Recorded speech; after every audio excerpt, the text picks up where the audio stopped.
There she is. That's Molly Goldberg, folks. A woman with a place in every heart and a finger in every pie. And now the makers of New Does, that new kind of soap for everything right down your wash line, bring you another visit with those good folks, the Goldbergs.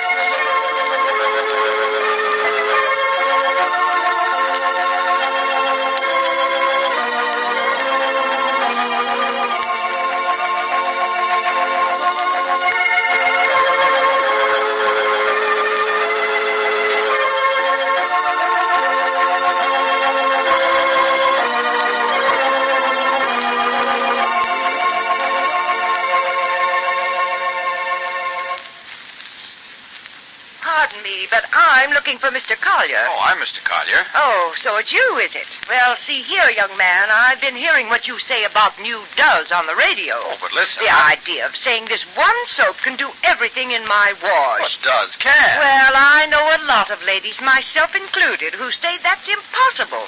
Why, how can this one granulated soap do all three kinds of wash? Well, that's just what New Does is made to do. All three kinds, from grimy work shirts and heavy towels to pretty rayon slips. What?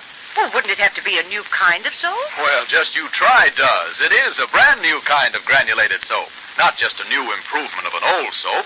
It's Procter & Gamble's new soap discovery. Oh. In fact, this New Does looks different than most granulated soaps. It's so much whiter. Why, even the suds are different. How's that? Well, if you've been using any of the 4 other leading granulated laundry soaps in your machine, you'll find New Does makes more suds even in hardest water.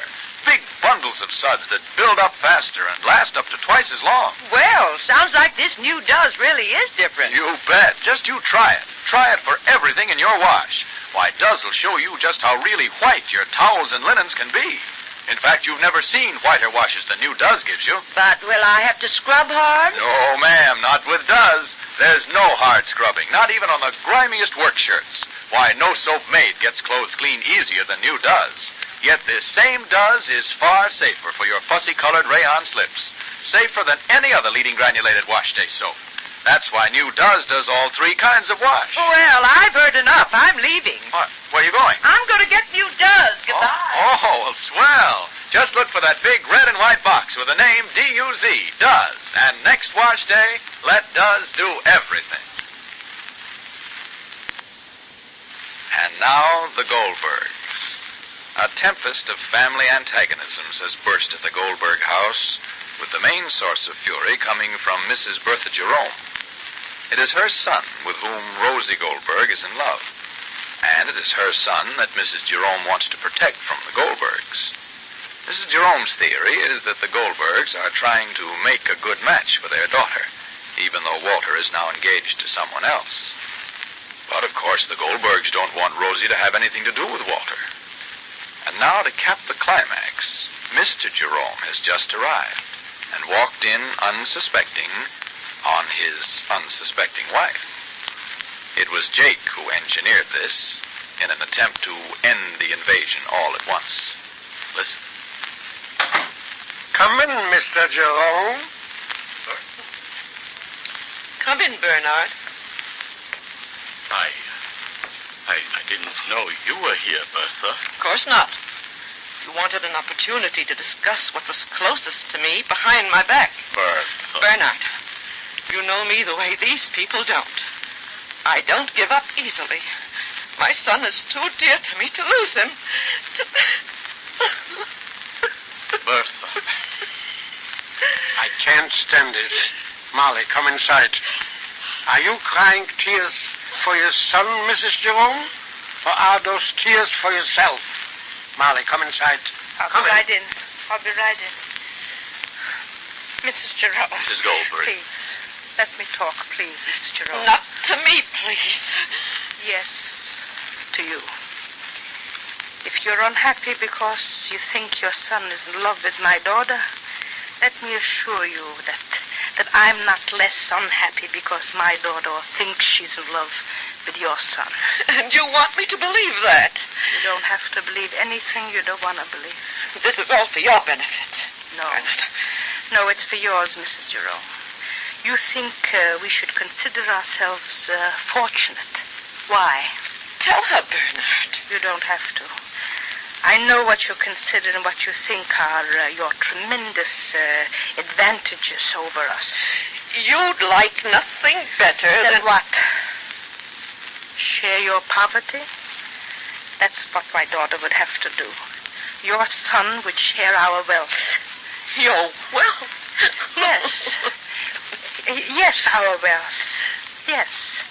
You may have the good fortune to be a good and wonderful businesswoman. But all your house has are things. Just things that anybody's money can buy. Anybody's. Just things. But your house is empty of what people live with. Each other.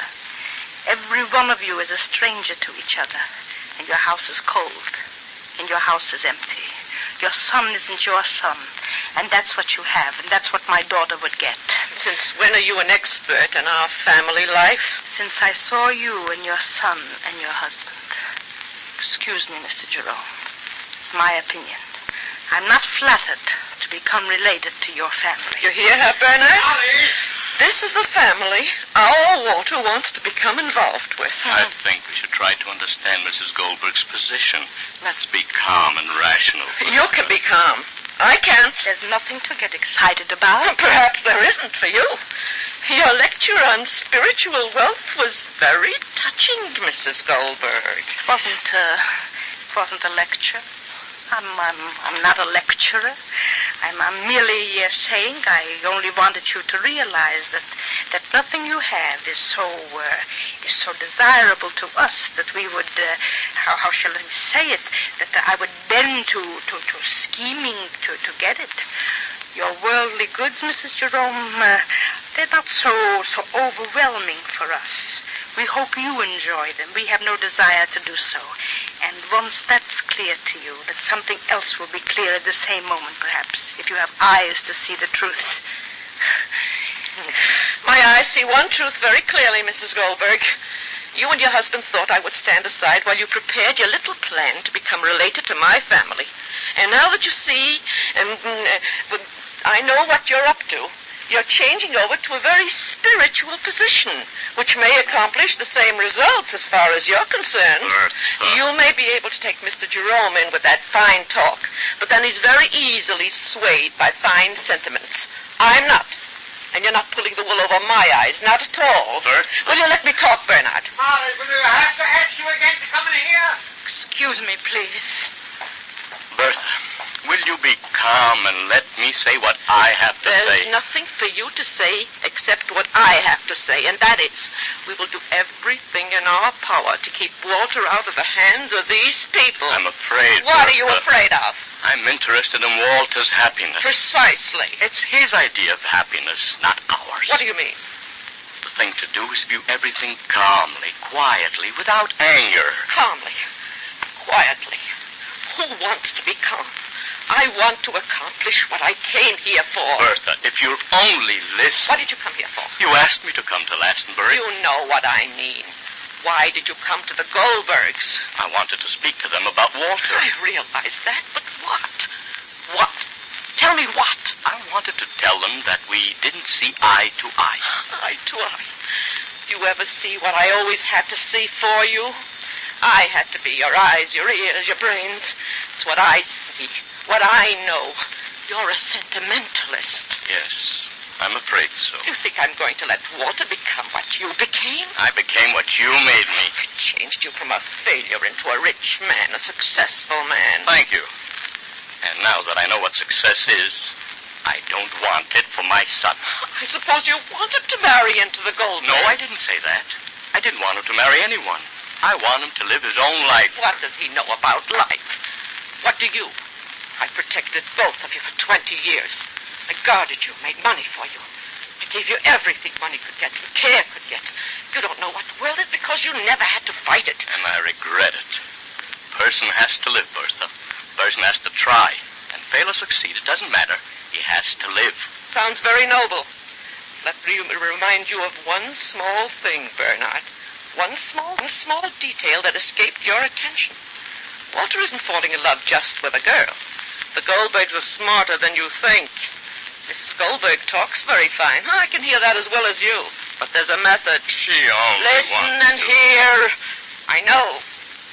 Their daughter is a mean, grasping little creature looking to make a good match, and her parents are helping her. You think Walter's going to be happy here with these parasites living off the money he gets from us?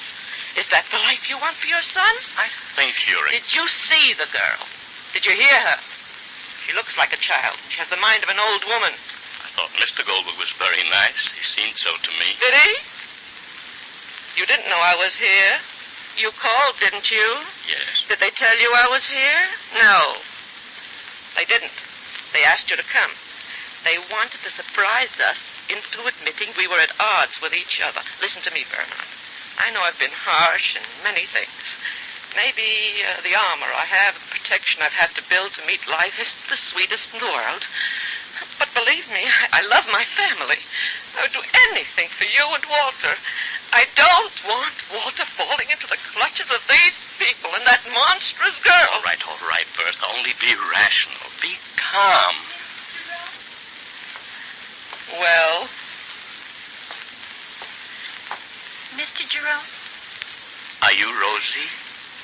Yes. I wanted to say that if there's any trouble, I'm sure it's my fault. I didn't want to start all this. I know it's making my family and both of you very unhappy. My liking someone shouldn't do that, and if it does, I'd rather be alone. I'd rather not see Walter ever again.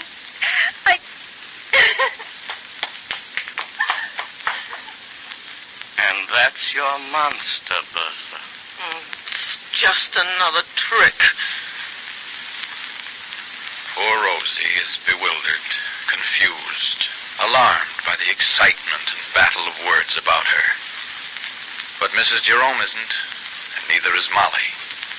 These two women, two mothers, have two views on life, and the views don't jibe. Now, before you wash your next batch of dishes, just answer me this. Aren't you tired of those halfway soaps? I mean those tough granulated soaps because they're short on safety for your hands. And those bar soaps because they don't have real speed. Well, forget such halfway soaps because here's good news. Yes, Duz is here to bring you a new idea in dishwashing. Duz is that amazing new kind of granulated soap for everything in your wash. And it has everything for dishes, too, from whirlwind speed to extra gentleness for your hands. Notice how wonderfully soft and smooth your hands feel after doing dishes with Duz. Your hands can't get this extra gentleness from any other leading granulated wash day soap. And yet no soap made gets dishes clean faster than Duz. Why, it cuts even tough grease without hard scouring. Yes, Duz has everything for dishes. Try it today, and let those amazing suds tell you how really different Duz is. Be sure to listen to the next episode of The Goldbergs, written for you by Gertrude Berg. Tomorrow, as if to cap the climax, another visitor comes, the Walter Jerome in question, and Jake takes a whole box of bicarbonate. This is Clayton Collier wishing you good day for Procter & Gamble, makers of Duz, the new kind of granulated soap for all three kinds of wash.